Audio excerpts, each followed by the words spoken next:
Ladies and gentlemen, thank you once again for tuning in to another episode of Generation Wrestling Podcast. As always, yours truly, the 28-year-old piece of gold, the franchise, aka the showstopper, better known as the GOW's resident tribal chief. And with me, as always, I got my tag team partner, my brother, my family. He is the flyest in the room, Mr. 1, 2, 3. Pin that ass down, K Breezy, aka King Sue Code in the building. Brother, how you doing?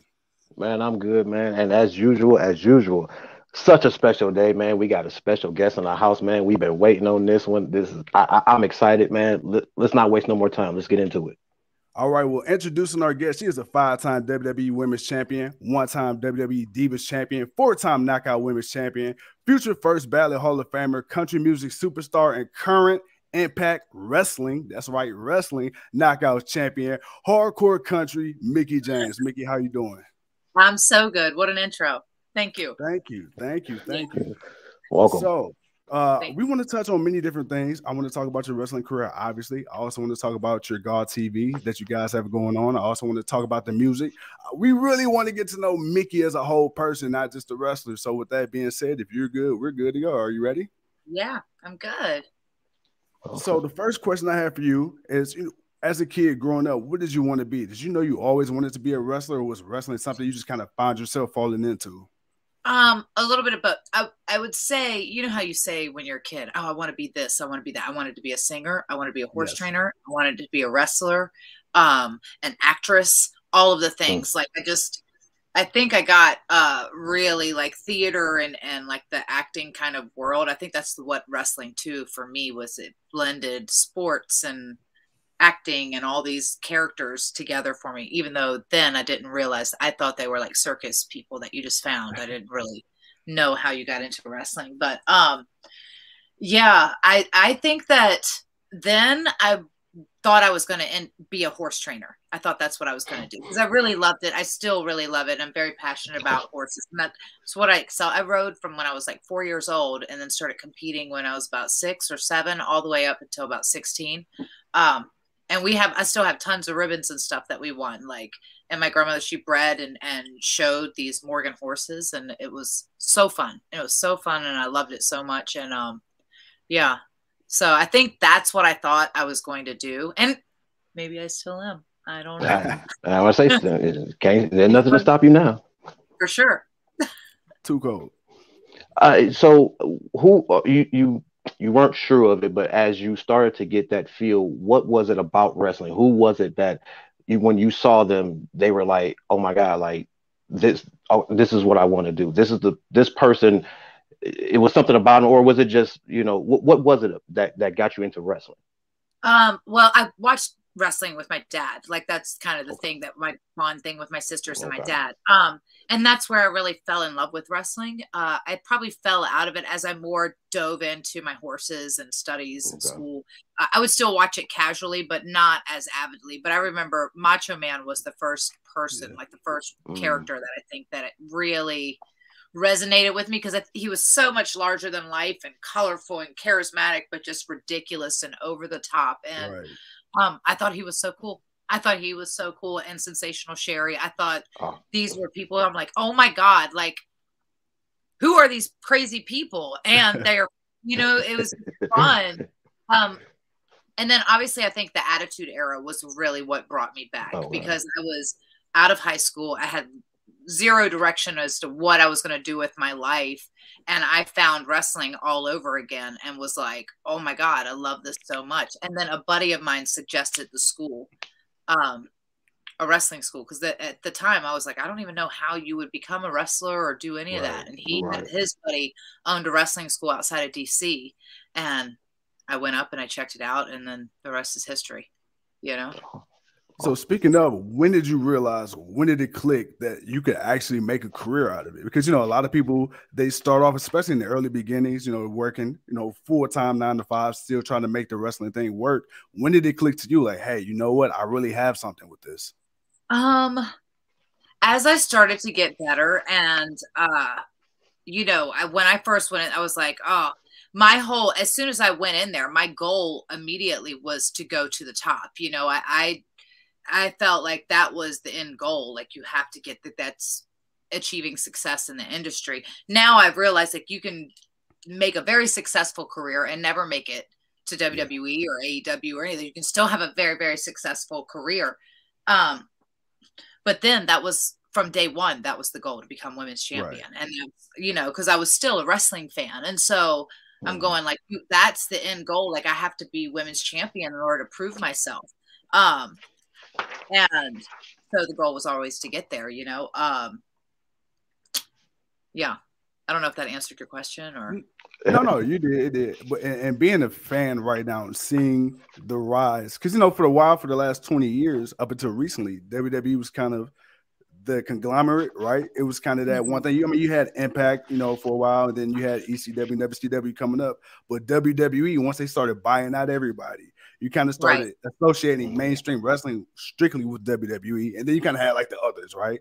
So now seeing Impact on the rise, coming back again, thanks to people like you and Jordan Grace and so many more and Moose, and then you have AEW and all these independents, Ring of Honor, New Japan, they're, you know, on a global stage, more so now NWA, exactly. Not only as a performer, but as a fan of it, how proud are you to see now? Like you said, you don't only have to be in the quote unquote big companies, you can still make it. Right. Well, because I think there's so many different tastes of wrestling. There's like fans who really love hardcore wrestling. There's fans who really love women's wrestling. There's fans who love more that strong style. So there is a way to kind of satisfy all of those. But obviously WWE is still the market as far as, you know, wrestling to all audience, the casual fans to the, you know, crazy fans. I think they still kind of own the shareholder on it, but I think what you're seeing is just like a rise of all different types of fans who want to see an alternative, because they have, before there was so many alternatives, even prior to that, from territory days all the way through WCW to, you know, ECW. When they first came out, they got really hot because they were a huge alternative to what we were seeing on mainstream television, you know. And now with AEW and obviously Impact, I was like, don't sleep on Impact. I feel like they've always been doing right by the ladies, especially. And I think we still right now have some of the best wrestlers out there, you know. And I'm gonna tell you right now, me and him, we talk about this all the time. I don't care what they say in the media. We're going to tell you to your face. We think Impact has the best women's division by far. And it's not only just currently, but that along with the X division, the smaller guys. We've always felt that's one thing that Impact did that some of the other companies kind of always looked over or kind of went away from. Right. Yeah. Yeah. They're always doing it. And now even just with the, you know, the women doing the Ultimate X match recently at Hard to Kill, like that match was insane. And I think it took a lot to even get to that place where the women could do that match, because it is a dangerous match, you know.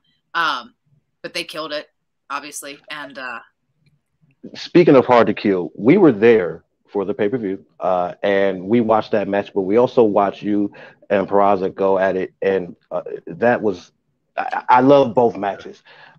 What was it like for you coming from the transition of WWE back into where you're kind of more unleashed? You kind of get you get to be kind of hardcore country and just be Mickie James, and not the entertaining Mickie James that we're used to, but the real authentic Mickie James. Like, what was that for you, and seeing them and having that match?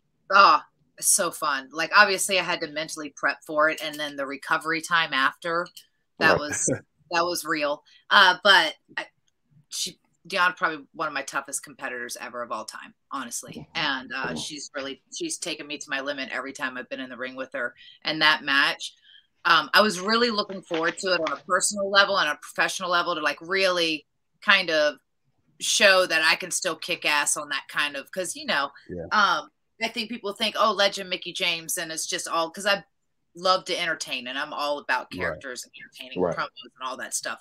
But when it comes down to it, I can get the business done too. It's just, it had been a while since I had that type of match, you know. But yeah. But I felt it afterwards for a while, for a hot minute.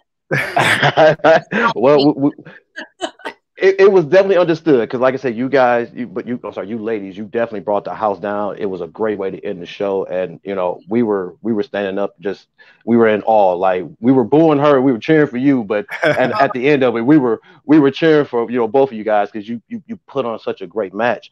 But not to just a transition. Speaking of hardcore country, when did you know you wanted to sing? When did you know that this was something that you really wanted to do? Was it like before wrestling or like in the middle of your coming up in the wrestling career? Well, I played the violin for 5 years. I used to sing and record myself. I wanted to be, that was another thing. When you're a kid, you say you want to be all these things. And I would record myself, and I want to be a singer. And I would record myself and to my A side, B side. And there's a whole story about it. I was like singing to Whitney Houston one day, and I was devastated because my stepdad's like, please stop singing. He's like trying to watch football or something. Making him crazy. Anyway, but yeah, it was one of those things that I just kind of sat on. And I also didn't think I was good enough because obviously I'm not a trained professional singer by any means. I just write and I sing what I like. And I'd taken writing classes in school. And I just found myself when I was on the road a lot, just writing and writing a lot of melodies and lyrics to songs that were either already on the radio or even just other melodies in my head. And it just went back to that whole thing. I achieved so much success in wrestling, you know, and I obviously was living my best life at that time. You know, I'd been women's champion but I felt like I really needed a separate outlet because I traveled a lot alone. So I was very alone with my mind and my thoughts and my heart. And so I'm going like, I'm getting all this stuff out. And I was like, I just want to record this stuff because I always said I wanted to do it. And I didn't think I was going to ever, you know, be good at it or do it. So I just want to do it for me. And out of that, this whole other musical journey kind of came about with, you know, like from connections and my first music producer, Kent Wells, who's plays guitar with Dolly Parton. I mean, I met with a bunch of different music producers. Yeah, I met with a bunch of different ones, but he's the one who kind of took on the whole project and said, hey, you know, you got a good collection of songs here. You got a good, you know, out of this, you know, we probably could use 3-4 of them on album, but I really think, you know, you have such a unique story, unique sound. Like we could just do a full record. Like, let's just do a full record and like really try to connect you with some good writers to like hone in on that craft and write more in what's, you know, more mainstream or what's happening kind of now, but also, you know, define what your sound and what kind of vein you want to go in. And yeah. And now I'm like 3 albums going on 4 albums later, like 10 singles. And I've done a duet with the Chapel Heart Band, which are CMT's Next Women of Country was my last single, Grown Ass Woman, which is the theme song for Empowerrr. I wrote Hardcore Country with Serge Salinas, which is obviously my theme song, which we all, you know, which now love it. It's such a great song. It's so simple and easy, but yet it gets stuck in your head. And that's really what you want about a song, is for it to get stuck in your head, you know? Well, speaking of a song, how does it feel to come out to your own song, right? Not something that somebody else had to make for you, but, you know, you came up with the song, you know, you had a hand in the concept, and then the crowd is going nuts when they hear, you know, the riff, and you come out. As a songwriter and as a singer, how does that feel? But 2, also being a musician and a professional wrestler as well as your husband, how do you guys find that work-life balance, especially being on the road so much? Well, yeah, that's a double-loaded question. That is a balance of schedules and respects of times. And he's at the gym. He's actually going to pick up D from school now, but he was just at the gym for like 2 hours or whatever he's going to go. And then we'll switch because I've been going all like, it's just, it takes a village. And now that we're in Nashville, because my family's still all in Virginia, and obviously his family's British, so they're across, and so he hasn't seen his family in like almost 3 years now because of pandemic and all. I know we're going back in April, but okay. So, yeah. That's good. That's good. I know, but it's still been far too long. But yeah. It's a balance. And it's difficult sometimes, but we make it work. But yeah, the music's been fun, and obviously coming out, I think too, because I was able to cultivate this hardcore country character at Impact, but the ability to write my own entrance music, I can feel it when I'm coming out, because that is me. Like, it's about this hardcore country character that is, and she's a badass, you know, and she doesn't care, and she's got a, you know, she's sweet, but she also can, you know, can be a little spicy. Very spicy. Very after that pay-per-view match we saw, very spicy. Just okay. I want to bring you back to the early indie days in wrestling. You're coming up in Impact. You were at the first, not Impact, TNA, when it was kind of really just, it wasn't really known yet. It was still really underground, but it was just coming up. And your journey to WWE, what was that like for you when you got that call to go to OVW and an opportunity to be on the big stage?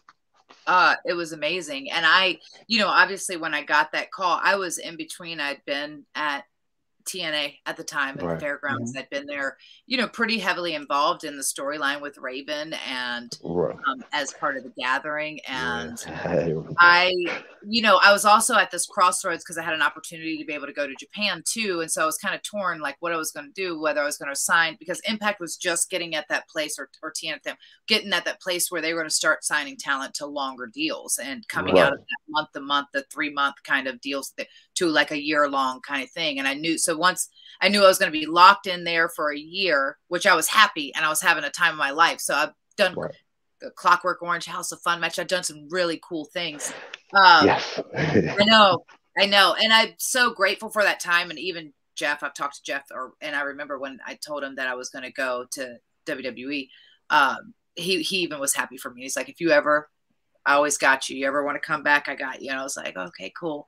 It was cool. Yeah. But I think because the end goal was always to be women's champion and WWE women's champion, that was one step closer to my goal. And I obviously probably had false expectations because I'm thinking I'm going to go to Louisville for 6 months. And then because I was pretty confident in my abilities, because I felt like, especially because women's wrestling, like there were some good women's wrestlers, obviously at WWE, of the best of the best, but there wasn't a ton of women's wrestlers on the indie scene at that point. It was just starting to really butt up where women were training to be wrestlers.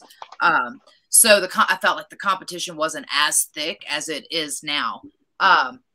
But yeah, I was there though. I remember like I was so excited to move there because it was the first time I'm moving away from my family, like leaving Virginia and going to Louisville. And it was some of the best time of my life. I'll be honest. I mean, obviously I got frustrated, as we all do, and there for almost 3 years, but looking back, and I just spoke to, because we're getting ready to go back to Louisville for Sacrifice, which I'm still waiting to see who my opponent's going to be, either Tasha or Chelsea. And, I'm not picking favorites, but I am. Ciao.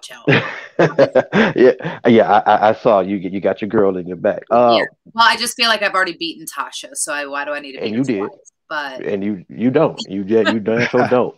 Talk that talk, champ. For you being a young women's wrestler, and at that time where, like you say, it wasn't really as big as it is now. You didn't have a lot of the veterans that you needed. Who were some of the people that helped you along that way during that transition? That helped sharpen those skills that got you there. Oh man, I mean, so many people. The list goes on. I think I started that even from the school that I started at, and don't get me wrong, it wasn't the best school, but it got me my foundation and it got my foot in the door. And Jimmy Z, who I think, I don't know if he's still running or anything, but that's where I met. I mean, Sanjay Dutt started at that school, kind of pro, and then so it's like you just never know, because everybody's path is so different. But then if I talk about like moving to NCW and Danny McDivitt there taking me under his wings with Joey and Christian, I mean, really, that's where I relearned and really started making the right connections, and just started to realize that I had no idea what I was doing, and I was still green and needed a lot of work. And I did camps from ECW dojos. I mean, Tommy Dreamer he was at that first ECW dojo, and I think that was in maybe 2000 that I did. And it's him and Nova, and it's ironic because Nova then crossed my path again, and OVW. But then also was transitioned into being like my boss at one point at WWE. So it's just so crazy how small of a world wrestling can be. But, I then did a Ricky Morton, Bobby Eaton camp. And Ricky Morton was one of those people, because I'm from Virginia and he's from that same area. So I would see him a lot on the independent scene. And I would always pull him aside to watch my matches and stuff like that. And he was always so sweet. But honestly, I always felt like when there was somebody who I knew was better than me, or had, especially if it was a legend or someone who'd made money in the business, because that was, you know, or been there or been where I wanted to go. If they were there and I could get them to watch my match, I would ask them, you know, I would always ask them to watch it. And I probably annoyed a lot of people, but I also got some really great feedback from a lot of people. And I think that humility and that being okay with that corrective criticism. And because I knew I wasn't great and I wanted to be great, and I knew to be a champion one day, I had to be great and I had to be better than everybody else, you know? So I felt like I really tried to use every tool. And then by the time I got to OVW, and then obviously I was at Ring of Honor, and when I was at Ring of Honor, Samoa Joe was there, AJ Styles was there, was doing the stuff with AJ Styles and Red, Amazing Red, and doing all that stuff. And when Sumi Sakai first came over, and we were really some of the first girls to have wrestling matches on TV, and then to do the stuff, then get pulled over and go to TNA and do all that stuff there, and some first ever stuff, you know. Yeah, it's been crazy. And that I got to learn under Raven. You know, he saw me at Ring of Honor when he was working there with Punk, and he's like, hey, would you be interested in being in this? We're going to redo like the Flock, but call it like the Gathering or something. And I need a girl. And I had never done a gothic type of look or character or anything. I didn't, you know, I'm from the country. I don't know what goth is. Like, what is goth? Like, what the closest Hot Topic and bought all the stuff. You know, and it went. It was, yeah. But because he was so analytical and meticulous on a lot of things. So it's cool to get different people's perspective, and you have to kind of take in what works for you out of that. It's not that it's wrong. It's just it may not particularly work for you, but I can see why it makes sense for them and their journey. You know what I mean? Right. So that's still never ending. I feel like I'm still learning all the time. Even in my last match, you know, in that match with Deonna, I felt like I was still learning in that process of learning. Because if you're not learning, you're not growing, period. And it's still because the business is ever evolving, and you have to find ways to still tap into that audience, which is ever evolving, and capture them in modern times, I suppose. You said something earlier about being green and not being afraid to ask. And the one thing I want to ask you is, you know, nowadays with you being somebody who came up from the bottom, and now you're literally, you know, one of the icons of professional wrestling, not just women's wrestling, but just wrestling in general. Do you think now that what's the word I'm looking for? Too cold. Now we were talking about, you know, is the paying your dues, is it still as instilled or as enforced as it once was? Because now you have social media, right? So now you don't have to worry about your peers telling you you're great. You can do a couple moves, and the people see a couple matches online. You got a couple fans, and it's like, all right, well, and then you coming in, you think you smelling yourself a little bit. Do you think that's an issue now moving forward, or do you think it's just a part of the times? It is a part of the times. I do think it's kind of like a yes on almost all the boxes, right? Because I do think, but then also social media can be very cruel. So it can also give an unrealistic assessment of your body of work based off of a fan's taste, you know? And there's a difference in getting the perspective of a professional and a veteran or someone who knows versus a fan who's just, you know, going from their mind because they're a fan of one person, you know what I mean? And they just, you know, and all of these other factors. And so, yeah, it obviously gives, I think it gives the talent a lot better platform to promote themselves and to build their fan base and to obviously make a living at wrestling without making it to the big dance. But I also think that, you know, I do think wrestling, you need a little bit of ego. I think a healthy ego, I should say, because you need that confidence and, you know, mindset for me. And I think for everyone, mindset is such a huge factor, and you have to believe yourself there in order to get there. So if you don't think yourself worthy, then that's the biggest, that's going to be your biggest hurdle from the get start. So you kind of need a healthy ego to say that I am deserving of this. I deserve to be champ. I need to be champ. And how do I need to get there? And you, hopefully you're humble enough and accountable enough to know that if you're not there yet, it's because you're not ready. And how do you get ready, and who's going to help you get there, and find that guidance and that person that can guide you there. You said ego. I want to ask you, what was it for you when you got the call that you're coming to the main roster and you're going to be in a feud with Trish Stratus? What was running through your mind? What was the conversation on your character as far as how you were coming in, back then, if you remember? I was pretty aware of the character because it was a character that I kind of came up with and written out, and kind of made up in my own mind. So I knew the character, but I'd also never worked with Trish, and I really didn't. I'd met her a handful of times when I was there for tryouts, or when they would come through town with OVW, you'd go to Cincinnati, Dayton, or the different areas that were in that kind of Kentuckiana area to be seen. And and she was always nice and polite, but I didn't know her. So I was over the moon, but I probably had the same kind of energy that I had going back for the Rumble this year. Is like, I didn't want to put the cart before the horse. I didn't want to celebrate until it was time, until it actually happened, because mind you, that was probably the 5th time I was supposed to debut. And other times I had like called my mom and my dad and said, hey, make sure you're watching Raw. Oh my God, I'm debuting tonight. And they'd sat there and watched the whole show and it never debuted or whatever the case may be. It's totally, it happens, but it's just, you get that false sense of like excitement and then you feel really disappointed. And it made me feel so like, I remember like leaving going like, oh, like really down on yourself, that I go like, I'm not celebrating until it's time to celebrate. I'm really excited about the possibility of this, but we'll see what happens, because you just learn. Right.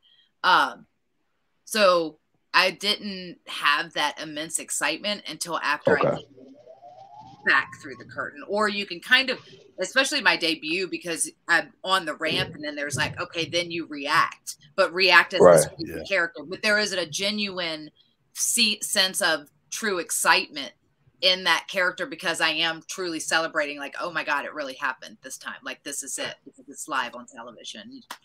We can't undo it. This is awesome, No, I thought you sold that fan character. I thought you sold that great. Like, just being that super duper fan of her, and you were just like, oh my God, this is my opportunity to meet her. I gotta go meet her. I gotta go meet her. And you do that. So that paid off very well. And just everything that happened after that. So I thought that was awesome. Well, I think we've all, and my experience, and I hadn't even experienced it to the level. It's ironic because I have had those experiences with super duper excited fans and the crying, like all the things. And I feel like I gravitate a lot to a lot of fans that are very excited like that, because they can relate to me, because I was that super fan, but I was a fan of wrestling anyway. But it was just that so fun to be able to do. And it was relatable, because I think we see it a lot in wrestling and music, or when you're a super fan of one thing, and it's just like, it was fun. It was fun to play with the different layers of her, which is still a lot to be by the way. Real quick, okay, so you're one of the new faces coming into wrestling. You made your mark. What was the scene kind of like for the women's wrestlers then?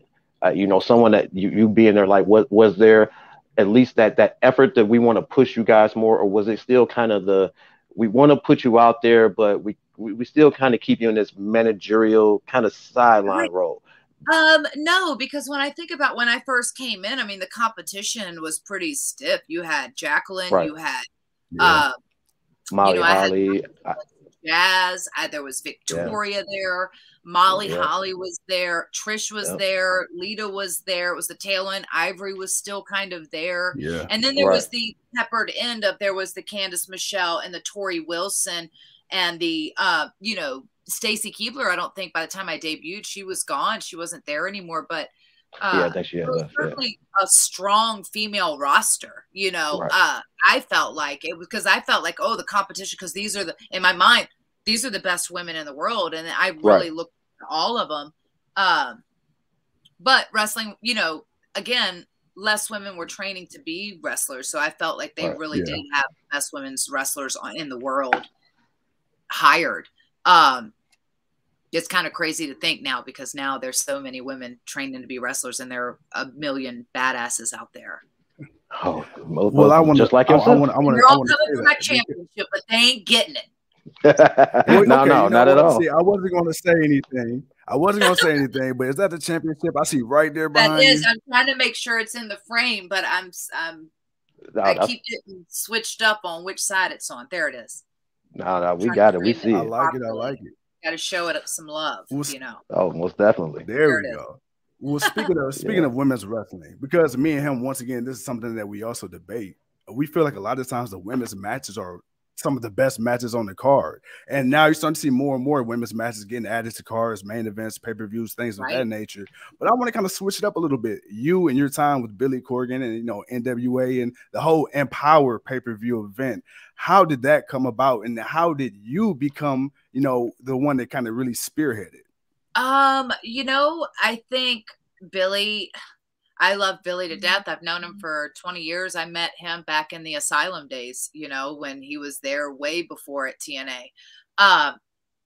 And I feel like he was, obviously my husband's heavily involved in the NWA. He has been, he's been, you know, the longest reigning NWA champion of the modern era. Yes. And I think that, so obviously Billy would come to the house and directly, like, because I've watched the growth of NWA this whole time, kind of behind the scenes, or even just at my dining room table, you know, kind of hanging out while I was back still on the road with WWE. It was actually a really cool balance, because I could see the growth and see all this work happening.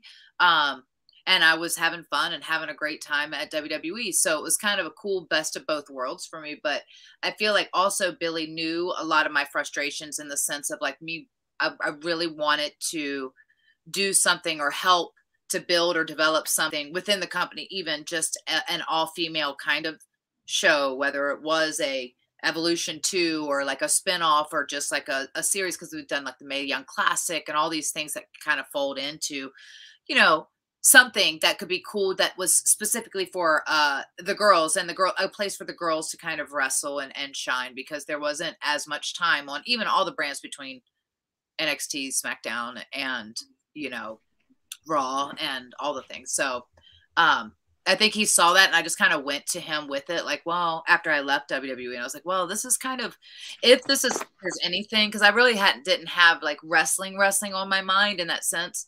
I was like, this is the thing I really want to focus on. I want to really try to build this and see, because maybe I'm wrong. Maybe women's wrestling doesn't make money, or maybe it isn't going to be successful and everybody's right. But I was like, I won't know until we try. So, and Billy's like, well, then let's just try. Let's see what it does. Let's see what happens.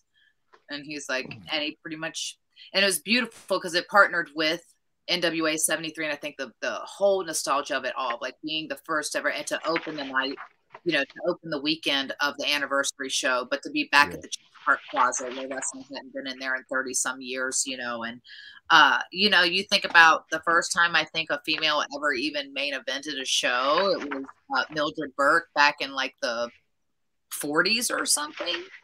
I don't know. Right. So so it was kind of historic, and it was really cool because it was for the first time I felt for the women especially, you saw all the companies come together and to really like lift up and promote their women and the talent on their show. So it was cool, and it was a great night for wrestling, you know, and I think every person, and myself included, felt very honored and excited for the future, for, you know, all the things to come for women's wrestling and just for wrestling as a whole. And so I'm hoping we get to do it again. That would be fun. We'll see. Well, doing it again, how does it feel? You got yourself, you got Gail Kim, who's been doing her thing on the Impact side. You got Maria Kanellis, who's really been, you know, doing her thing on the Ring of Honor side. How does it feel knowing all three of you women at one point were in WWE, and then they kind of see the evolution of the revolution there, and now you guys at one point in time, the three different companies have made your mark with the women and the evolution of the women's wrestler. how does that make you feel now, knowing that people are clamoring and begging for more women's wrestling? Oh, it's amazing. It's incredible. And it's incredible to see how much the business has grown to have women spearheading, projects like this and divisions and the women's division, because now you look at it. And so the women that you're seeing headlining and mainstreaming, these are women who are going to be leading the locker rooms 10, 20 years from now. So it's kind of crazy, because it's just going to continue, because the matches and the opportunities that we're getting now are so much. Like, I remember when Lita and Trish main evented Raw, it was such a huge thing because it never happened. And for me, I go like, oh, that means that's one step closer as to being seen as equals, in the sense of that we're capable of main eventing the show. That's a huge, huge thing. And for me, that was the first time I ever saw it happen. And right. I think that all of us have wanted to be eventually seen on an equal platform, like from bookings to pay to merchandise to all the things. And you're seeing all these things now come to fruition. And it's awesome, because it's like, I felt like we always work as hard as the guys. We're on the road as much as the guys. We're in the gym as much as the guys. We're at the salon more than the guys. We're shopping way more than the guys. Let's face it. Yeah, we got a lot. You gotta make sure you got everything. You gotta have everything. You can't not show up with nothing. That's why you got to be champ, so you can get that extra 0 or 2. Most definitely. Okay, so championships. You win your first championship against Trish at WrestleMania. What's going through your mind? Overload. It was a complete overload. I was so wrapped up, I think, just in the match and in the moment and all the things of the story leading to it. And I was so invested in that character that I just kind of was like, I just lost myself in the moment, because it was like a once in a lifetime kind of experience. And I always say, if I could just like bottle up that emotion and just sip off of it all the time, like I'd be untouchable, sell it. I would be a gazillionaire. I'd have my own island already, Crazy. Compare that. I'm sorry, go ahead. No, I feel like it's just that moment of all the things coming true and all the sacrifices of, like, from the, hurt shoulders and the busted noses and the sleeping in my car and, all the things to get to this moment of, this is what it was all for, was to become women's champion. And I not only did I become the women's champion, but I did it at WrestleMania, which is the goal. Like what it just, and we're stealing the show because this crowd is insane. They were insane. And I expected them to be, and I think it really showed from every side how powerful it could be when you really take the time to invest in a women's storyline. And kind of, it was like a really, because they were insane and it was electric. And I just remember just taking it all in, because I was like, this could never happen again. And this was what it was all about. So let's do this, Awesome. Go ahead, franchise. Yeah. All right. So you talk about, winning your first championship. Now let's talk about winning your most recent against Deonna Purrazzo. So when you first came back to Impact, was you coming back and eventually becoming champion, was that something that you had already discussed, or was it something that was like, hey, you know what? You're back. Let's capitalize on it. You just came back from WWE. Like, what was the thought behind that in your current reign? Because you're arguably doing some of the best work even still now with Impact now. Thank you. Well, you're only as good as your dance partner, I suppose. So, and that's just it. The Knockouts roster is one of the strongest right now going, and I will stand beside that. Like, we have some incredible women in that locker room. But I think the story with Deonna obviously coming out of Empowerrr, and it's two different types of wrestlers, two different mindsets and attitudes of like this new generation versus the old generation, I suppose. But also she's such, like, legitimately one of the best wrestlers. It's not just technical wrestlers, but wrestlers I've ever been in the ring with. Like, she's so good. And obviously, as much as we hate each other, we obviously have good chemistry in there, because it felt right. And I think if I'm going to come in and I'm obviously always shooting for gold. I think if you're anywhere and you're not trying to be the champion, I don't know what you're doing, because that's what it's all about at the end of the day. If you don't want to stand on the top of the mountain, why are you gonna? I don't know why you want to be over here in the valley just hanging out. But that's just me. I got another one I want to ask you, and this one I know you spoke about it a little bit before, but I want to get like, you know, full honest opinion. What are your thoughts on ageism in sports, especially when it comes to professional wrestling, when it comes to the women competitors? Because once again, like I said, you know, you have people like you have Mercedes Martinez, Lita just came back, put on a kick-ass match against Becky Lynch, right? It's going to show, you know, if a guy can wrestle at 65, you know, what's the issue with letting women come back and do their thing? Do you think letting the women continue to wrestle as long as they want to is becoming more acceptable, or do you still feel like there's that stigma? I think it varies. I think it varies. And I think because up until recently, like, it was part of the conversation, women's age was a part of the conversation and like talking points, where as it's become less acceptable because women, and this goes way back, because I think that when I first even debuted on television, the average time for a female to be a television wrestling star was like 5 years on TV was the average career span. So even when I debuted, it's just like, make your money while you can.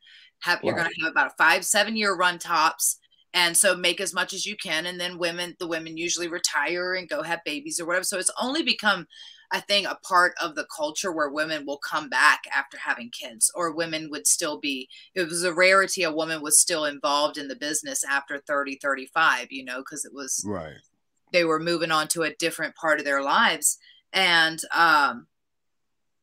now I think that perception is definitely changing, and there's women who are in their 40s in the locker room. I think especially since the argument has been made enough that the men are, you know, 40s and 50s and getting championships and all of the things. And there's so many talented that I think those eyes have been opened to a bit more about like the importance of the history of the women's division and how much that meant to a lot of fans, especially, you know, who were coming up in that era that these women were in, you know, stars as far as like myself, or, you know, the Trish's and the Litas of the world. I mean, they made Lita, Trish, like all of us, they made an impact on what you're seeing on television today. And like a lot of the girls and guys who you're seeing in the locker rooms now were of these generations before. And that's what inspired them to get into wrestling, you know?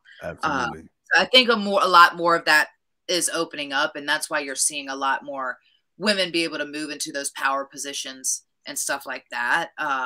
But also you're seeing a lot more women come back and do different things, like Beth and Edge and Miz and Maurice, who killed it. Like, I thought that was such a great match, but you're seeing that partnership, and Lita coming back, and she freaking killed it. I love her so much. And I think the fact that when people were like, oh, they were shocked at her performance, well, I wasn't, because I know what she expects from herself, and she wouldn't want to do it unless she was going to over deliver, because it was always a stigma, you know, and I hope that is changing. I feel like it is, as long as we keep kicking that change. Speaking of changes, Impact is doing something that you don't really see in too many big name companies. Jordan Grace was the digital champion. She had a match with Matt Cardona. Matt Cardona beat her. Now that you guys are incorporating women versus men, what is that like to see that for you as someone you've been in this business, you've seen a lot, to now see women actually fighting men in matches and holding her own, holding her own. Well, she did it again. She's a badass, and if you've seen how much weight she lifts, I feel like she can pull up like this. Yeah.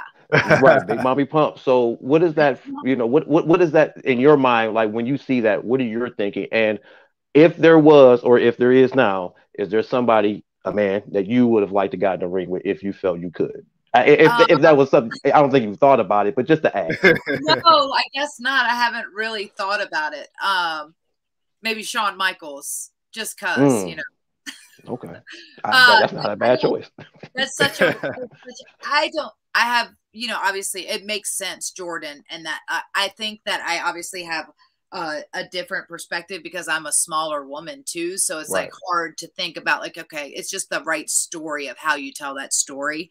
But I also understand the fans who really love that. There's a lot of things like hardcore wrestling. Even though I was just in that Texas death match, I struggle to watch hardcore matches. I really do. Cause I'm like, oh, like one eye is kind of, so, but at the same time, I think it's really, really cool. And when it's somebody like Jordan, that's really with her and Matt, but she's so strong. And I think that it's hard because it's like you put her in, it's a cool thing to do with her too, as that digital media champion and the first ever one, but to do with that with her with Matt, because in the women's division right now, that means that she would probably be coming after me. So I'm okay with it. At the moment, she could just keep kicking his ass because I like to see that. Because he talks a lot of smack, so she can just keep kicking his ass for as long as she's not coming after me. Because that's another one that I'm gonna have to mentally and physically prep for. That's gonna be a battle right there. You might have to pull all the tricks out the bag from underneath the ring, from out the crowd. Yeah, you're definitely gonna have to be on top of everything on that one. I'm gonna be on my toes. Most all on the tips of them. Okay, speaking of kicking ass, I want to talk a little bit about your podcast, God TV, right? First of all, I will admit I watch. Thank you. I do. So, what was the thought behind that? Because I know with the pandemic, obviously we had this podcast before the pandemic, and then when the pandemic hit, it kind of really accelerated, you know, the need for content. Right. And then you start seeing, you know, athletes and, you know, people of higher statuses, you know, starting to do the same thing. What was it for you? What made you be like, you know what? Let's get two of my other best girlfriends and let's go out here and really talk about the business, but from a insider's point of view. Yeah, well, I think that we had all talked about doing a show like this.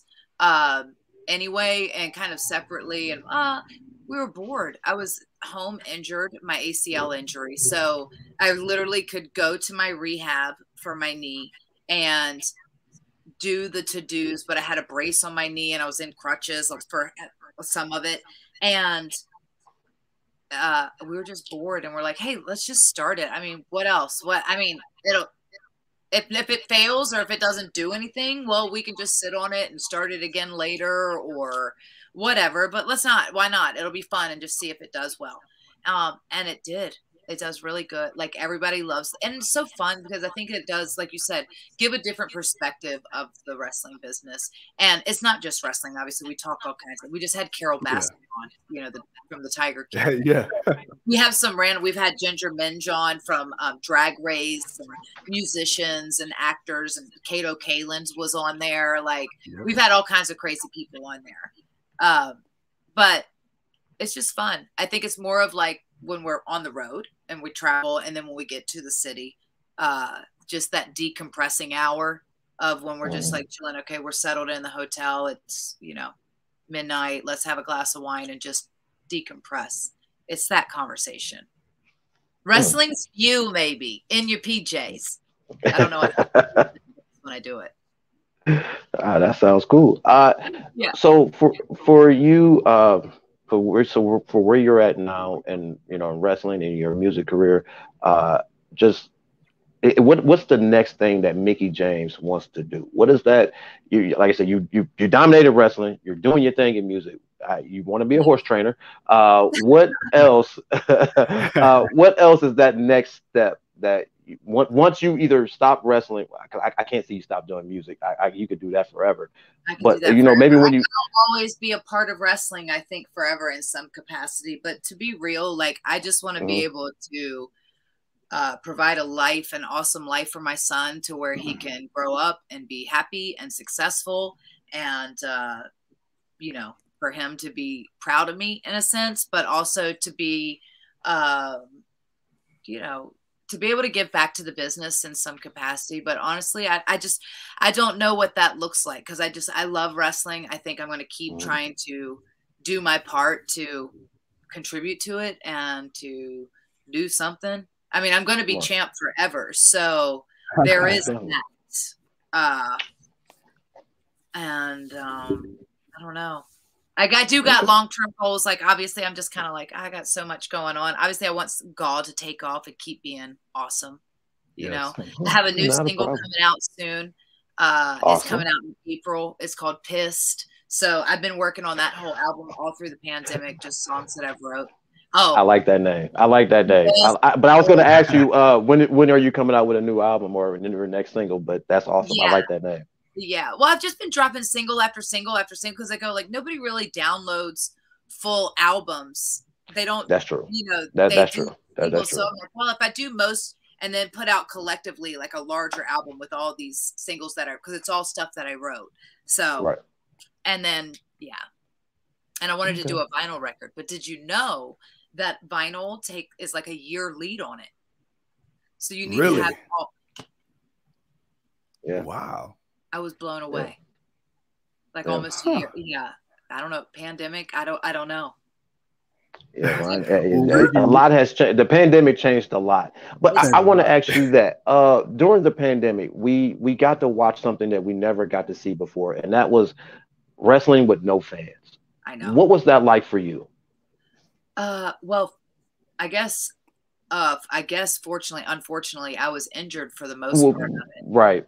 So by the time I came back, it was only like maybe a month, I think, that it was with no fans that I wrestled. I don't, you know, they had just started really letting fans back in. And it was just limited, but it was better than just the screens everywhere. But I remember being there because I was commentating at the time, and it was definitely different. And I think wrestling in there, we as performers feed off of the energy of the crowd. And how do you know if what you're doing is working or not working with piped in sound and delayed reactions from the audience in the monitors? You know, they were as up to date as they could be, but you would see delays and lags and stuff. And I just felt like it gave this false sense of, it was hard to like judge whether what you were doing was working with the audience or not. And then the only feedback that you're getting is on social media, which is such a small percentage of the audience, which isn't even the reality of what the entire, because it's just those are the biggest fans, which are the most vocal. So you're hearing all their stuff, but you're not hearing what the casual fans, what the moms that are just bringing their kid to the show or whatever, what they're thinking of the show. So I felt like it was, you know, it's just really, really, it's been a balance for everyone to kind of juggle it all through it. And I think collectively, we're all grateful to be able to go back on the road and perform in front of the fans, because I just think it just adds a whole different energy to the show and to our performances out there, because we need it. I think we need it. Well, Mickie, we're not going to keep you too much longer. We want to be respectful of your time, but we got a couple last minute questions for you. One of the things I want to ask you is this, you know, wrestling, you know, through the Divas era and a little bit before until now, how has the business, I'm not going to say it's just for the women, just in general, how has the business changed as far as, you know, storylines or things you were able to kind of get away with back then that you can't now? Does it really affect your creativity when you're pitching ideas, or is that something you really never had an issue with? I don't know that it affects my creativity, because there's obviously the biggest change is that it's like not as, I guess, crass would be the word that you would use, whereas a lot you could get away with like more vulgar humor and sex sells, and obviously because it was targeted to a much older demographic as well.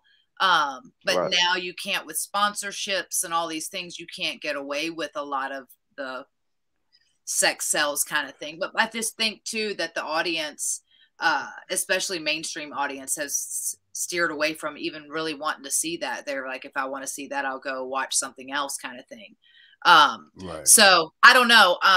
Creatively, no, I don't think it's affected me personally and like how you deliver stuff. It's just that it obviously is different. It's a much more what's socially acceptable and cancel. You don't want to get canceled over. There's all these things that even though it's entertainment and like I always equate wrestling to the same as if you're watching it as a TV show or a movie. Of like, these are characters playing these people. These are not these real people, but these are characters playing characters, you know. And I hate because if you're an avid wrestling fan or my fandom, I would go like, that sucks because I'm a fan of this character and this is real life for me. But at the same time, with cancer, these other things, you have to be so careful. You're like, no, they're actors though. They're athletic actors playing these characters. It's not how they really think or feel. Hopefully, in real life. We hope. But yeah, so it's a kind of touch and go because there is that realism in wrestling where things that, you know, it's much more, you have to be cognizant of that too. Last question for me. The forbidden door has been opened widely thanks to AEW. You know, Impact was doing things with Ring of Honor, but we talked about this, me and my franchise, where they were doing it, but it wasn't on a large scale. It wasn't getting the notoriety when they was going on. But when AEW started doing it with NWA, they introduced Thunder Rosa, and then you started seeing Impact coming in, and they were partnering with them. For you to be the Impact Knockouts champion, and for you to be able to enter the 2021 Women's Royal Rumble, the WWE, and for them to acknowledge it, like for us wrestling fans, that's kicking down the forbidden door. The one door no one else wants to be able to kick down. You being the person that you are, being able to represent another company with the championship in WWE, like what was that for you, just to be able to do that? It was a perfect bow. I think it was the perfect bow and to my WWE career, because I think that people remembered the ladder, and I felt, which is a shame because they're missing out on so much. We had done I'd done, you know, so much, and I was very proud of my WWE career and the women that I worked with and all these things. And I felt like this one thing, which I don't regret doing, that like it was overshadowing my whole career there and all these women that I worked there and all the history that we got to make together and these memories and stuff. And it just kind of was like, and I didn't like that feeling of unfinished business or you know, it didn't sit right with me. And I felt like it was the perfect opportunity to kind of, forgiveness is a powerful thing on all ends. You know, I think forgiveness and just kind of getting that respect that I deserved. I felt like it in a very professional way. Like it just, it was awesome. And to be able to do hardcore country and present that to the WWE audience for the first time, it was amazing. To be able to have the Knockouts the Knockouts World Championship acknowledged on television and represented, and to be able to showcase that at Royal Rumble and do this kind of first ever in the modern era of since Dan Severn and like Jeff Jarrett, like since was that 20 years ago, but of today's wrestling to do it. And obviously, like it is cool that, you know, AEW was doing it, that NWA was doing it with Thunder Rosa and with all these Ring of Honor, and NWA was working with Ring of Honor, and Impact doing all the things. And Impact did the deal with WWE way back for when Flair went into the Hall of Fame, and he was still in Impact at the time, you know, and then Christian came over. So I think it's amazing, but I think it's cool that this conversation has even came up to then had made this a possibility for myself to be able to do it, and to now to be able to have that moment and to be able to do it for myself and for women's wrestling and for the Knockouts and just everything, my legacy, but also to open up the possibility for everyone, for men and women, of all these dream matches that you thought, oh, it'd be really cool, but that'll never happen. I mean, everyone said, oh, they'll never play hardcore country. She'll never be able to wear the championship. They're not going to acknowledge Impact, all the things. And it was like, check, check, check, check, check. So you can't say never. You never say never, ever. Because I'm going to tell you this. I like it. Now, what I was lastly going to say is, well, you know, I appreciate you, you know, taking your time out with us today. But I just want to say, I think you got room for 2 more championships. So if you and Purrazzo decide that y'all want to do a little something, a little winner take all, I definitely wouldn't be mad at it. So just want to put that out there for you, you know, since you plan on being champ for a very long time. I do. I think there's a couple other titles you can go grab. So yeah, I think about all the places to hold them, you know, because I really like to wear it around my waist, and this one's quite large, so it takes up a big. But I do have 2 shoulders and 2 thighs. Hey, so, we need a We need a female belt collector, so we need you to do that. In everyone's future, a match with the champ. But I thought that Deonna, until I saw her post today, that we had a mutual understanding that after I beat her last time, that I would let her, she can keep her championships and I'll keep mine, and don't come knocking at my door unless she wants to lose her too. So that was, that felt like the understanding. However, you know, things change sometimes. And I will be looking forward to it. Before we wrap up, I just have two last things. I'm going to start with this one first. Where can we find you on social media? Where can we find the music? Please feel free to shamelessly plug. Oh, you're so sweet. If you go to mickiejames.com, you can find everything. I am at Mickie James on Twitter, at the Mickie James on Instagram, at Mickie L. James on Facebook, and I don't know what the other things are, Mickie TV or something on YouTube. I don't know. But you can find it all on my website. You can obviously find Gaw TV on YouTube. It's a hashtag, so if you pipe it in, you can see all the stuff. And yeah, I'm pretty, look for the check mark. That helps. It's a little blue check. Yeah, most of yes. Yeah, if it's not coming from there, it's not me. Except for YouTube is not verified because I'm not there yet. Right. Don't know how to do it. And then the last thing, you know, you miss 100% of the shots you don't take. So I'm going to shoot my shot. Mickie James, the forever champion. I'm going to ask you on the spot to cut a promo putting over the GOW, the Generation of Wrestling podcast. Man, I thought you was about to say something else, bro. I'm like, oh, Lord Jesus. Oh, no. Hey, look, Nick not about to come whoop my ass. No, sir. Okay. I just want an audio tag. Ladies and gentlemen, this is your forever Knockouts World Champion and Hardcore Country, and you are listening to the GOW podcast because, you know, we always like to do it with a little hardcore country. And with that being said, ladies and gentlemen, thank you once again for tuning in to our 500th episode. But 500, like 500, like wait a minute, 500. Like wait a minute. 100. Hey, look. See, man, you're getting all flustered now, man. You can't get flustered now, man. It's the end of the show. You can't get flustered now, man. Come on, brother. 500. 500. Our 500th episode. I am the 28-year-old piece of gold. He's too cold, and she is your forever champion, hardcore country, Mickie James. Until next time, we'll see you when we see you.